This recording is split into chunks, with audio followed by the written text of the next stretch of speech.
Tally ho there, tally ho all. This is the RetroTech 100 20p challenge, and this is Monster Maulers. Yes, very curious game indeed by Konami from 1993. So what do you do in this? Well, it is a one-on-one beat-em-up with a difference. You don't fight other fighters, you fight monsters as the ultimate task force. So yes, very strange game indeed. There's all sorts of very strange things that you can suplex, body slam, pile drive, DDT, and perform fireballs and the like on. Pretty good game. Lovely choice. Well done, Mr. Wolverine there. So yeah, this is the RetroTech 120p challenge, as I've previously explained, and you can have as many goes as you like. But this is a big but. As soon as you press record, those 2 credits that you use are your go, upload, stop being a cheaty boy, good lad. Yeah, so what can I tell you about this? Well, first, let's have a look at the character selection screen, and just notice the guy in the middle there. Got his nips out, so he has. But I've gone for the English girl because, watch this, the breast bounce just by her turning around, which I'm sure we're all going to get to a stage where that happens, men or woman, and it won't be quite as sexually alluring. So Konami's 1993 arcade game was converted to absolutely nothing. Sees you as your chosen of the 3 fighters, taking on all kinds of monstrosities that have been placed there by those 3 cruel-looking space dudes at the beginning, and it's an interesting one indeed. He does something a little bit different with the fighter genre. It's sort of like a punchier version of Alien Soldier on the Mega Drive, if you remember that. So it's all boss battles. They do a Frankensteiner there on a brain, which is, one of my life's ambitions is, to Frankenstein a brain while being a 20-year-old girl with big laddies. It features the Monster Maulers features characters from Gradius and Salamander. I think this guy might be from one of them, possibly. I might be wrong. But and obviously they're shoot 'em up games, so very strange indeed. Really curious game. I quite like it.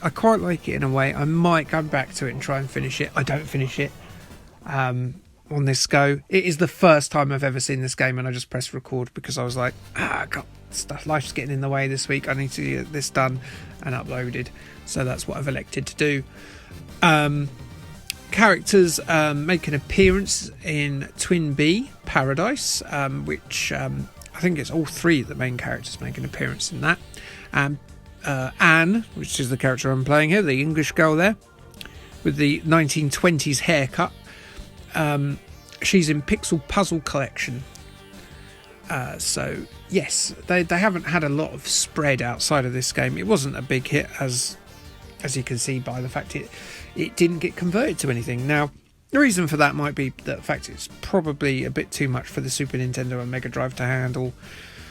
And then, I don't know, it probably wouldn't have sold on the PlayStation or Saturn.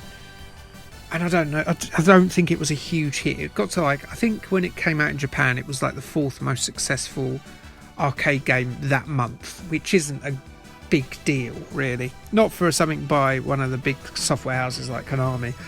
So, an interesting curio, and a cult classic maybe, but nothing more than that. But look at the cool moves you can do. That kick's awesome. Now maybe it deserves, I hope that maybe at some point there's a version of this, a modernised version of this, or it gets a bit of that kind of retrospective love, like something like Windjammer's got. That would be cool. I'd like that. I'd like that a lot. But yeah, so all these monsters are placed all over the world by those 3 bullies at the beginning of the game, and I think perhaps now is as good a time as ever to speak about what we're all here for, which is of course the genital fact of the week. Now, the genital fact of the week, I've decided to go into a scientific field, if you want. I've gone for Sorry, I'm going to say that properly. If you're going to be a scientist, you've got to pronounce words correctly. It's teratophilia. So teratophilia is sexual attraction to either monsters or deformed people, such as Anne Widdecombe. It's Greek, so terato is monster, and philia, you know about that one. It's love things, you know. I don't think Jimmy Savile particularly loved children as so much as wanted to use them. But in this instance, we're using philia in the term of shag. So, yes. So it is clarified as a paraphilia, which is another word for perversion. Although I'm told teratophilia women suggest it isn't actually a perversion. It's an escapist fantasy, which means that they can fancy the masculine nature of the monster without being attracted to men, because men are bad but monsters are okay. Anyway, enough of that. That's nonsense, because, you know, wanting to bang a monster is no different from, say, someone not too far from here, like warming up a watermelon, putting a hole in it and pretending it's peak era Danny Bear. I'm not saying I've done that. Recently. I've got no shame. I should have shame. A subcategory is acro... Oh, Christ, I've got to see what I've written down here. Many apologies. Nothing like professionalism. Acrotomophilia, which is having a sexual attraction to people with missing limbs. Which, you know, I don't know if that's a perversion, really. That I think it says more about people classifying these paraphilias. The subcategory of fancying monsters is fancying people who've got a limb off. I mean, you're suggesting that disabled people are monsters? Paraphiliac definers? Bit off. It's probably someone on Wikipedia being a dick and hating on disabled people. I don't know. But yeah, I guess Paul McCartney's one of them then. You know, Heather Mills.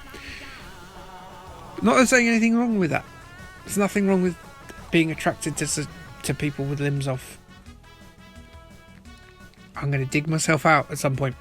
Right. And another paraphilia associated with teratophilia, I can't even say the stuff I've written down, which is terrible, is exophilia, which is about people who watched E.T. and went, "Oh, hello there.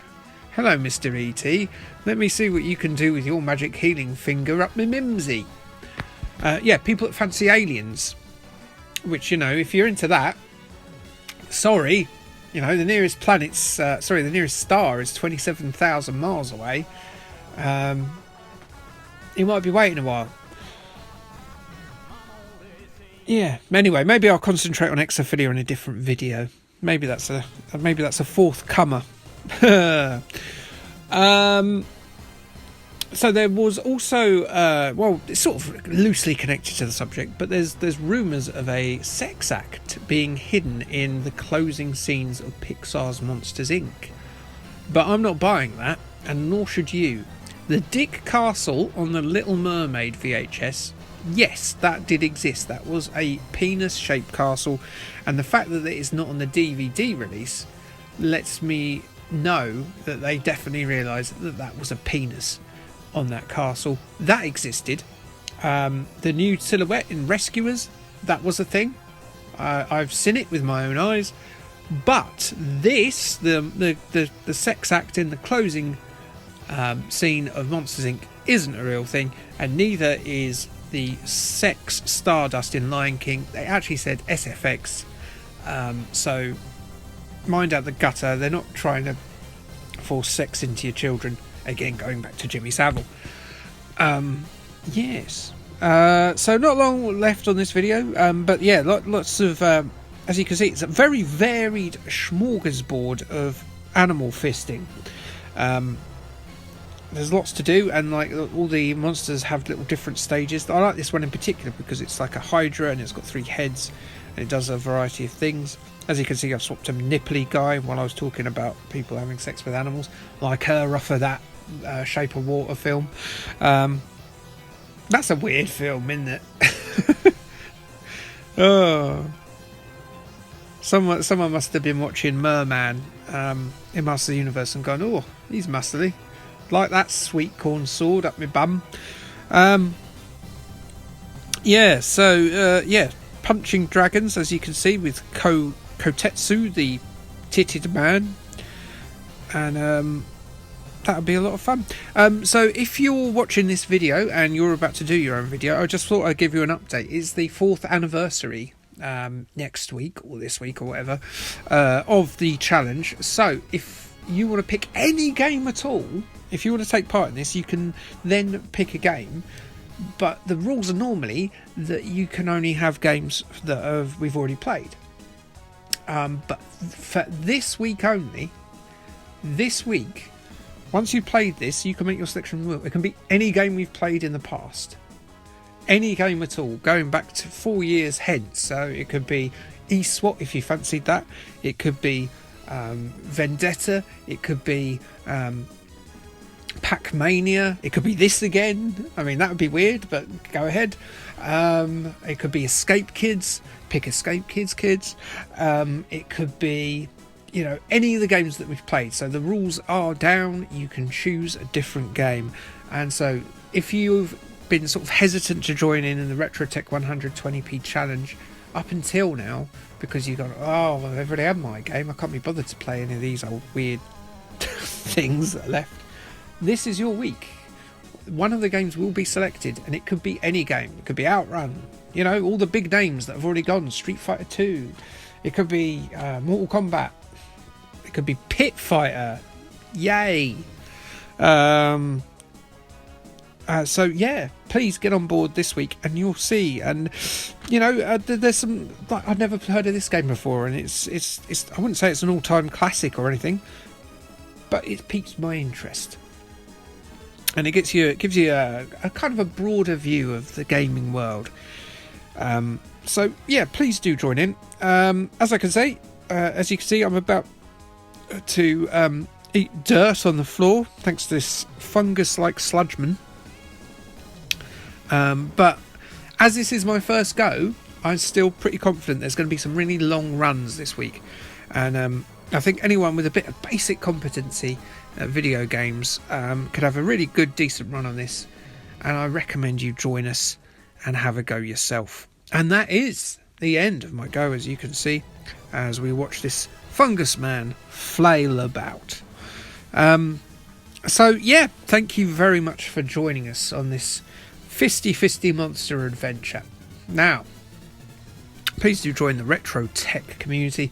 Please have a look at some of the videos. You're going to see some long runs this week and some, no doubt, interesting monster designs, which I think we can all be huge fans of. Doesn't that font look like the Beano font for some reason? Is it red and yellow? I don't know. Maybe it's that. And then we'll see how far we get. Let's see what my score is. It is 163,300, and I made it that far. I think it's going to be done on how far you get. But for now, okay, thanks and bye.